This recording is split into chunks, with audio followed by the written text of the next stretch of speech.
One last time I mixed DPH with DXM, in what was later to be noticed as a stupidly high dose.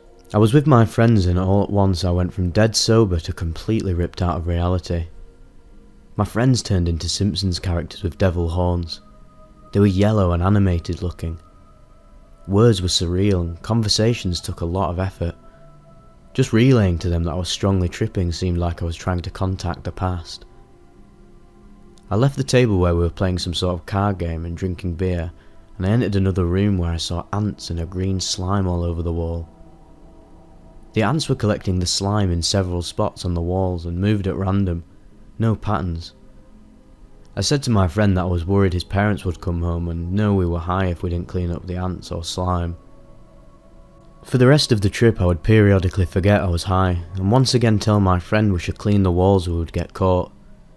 I must have said this 6 times or so. We'll have to go to a corner store for snacks or something. I don't know why we did that. I was terrified. I was absolutely not in reality. Everything looked alien and the landscape was completely different. I literally thought we had gone to another planet. It looked nothing like Earth. Standing outside the store because I couldn't go in, I saw vast highways of spaceships in the sky.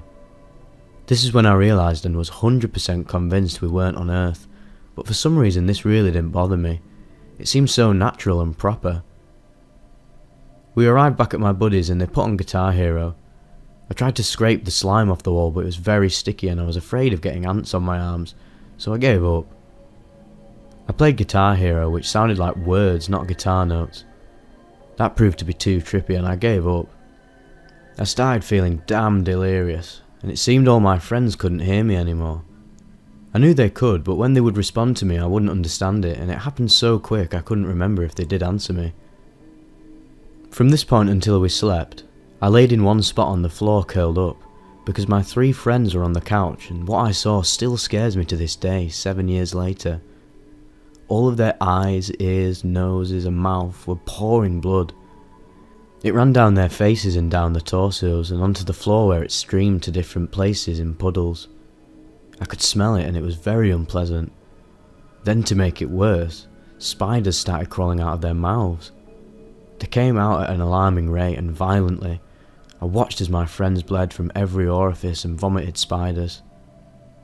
The spiders all came and surrounded me, but there was an invisible glass chamber I perceived myself sitting in because the spiders would come within 6 inches of me all 360 degrees around, but couldn't get on me. This was relieving because I'm terrified of spiders. I remember sitting there completely terrified for hours watching this happen to my friends, and then I fell asleep under a coffee table because it was the only spot that wasn't covered in blood or infested with spiders, which were building webs all around the house.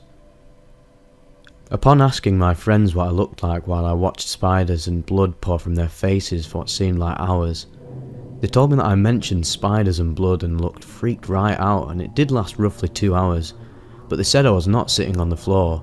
I was actually pacing around the room muttering about ants and slime and spiderwebs, all of which I still was convinced needed to be cleaned up or else would get caught by his parents in the morning. I made remarks about the spiders building webs and how it must hurt to have spiders crawling out of your mouth, but I never said these things to my friends, I just muttered them.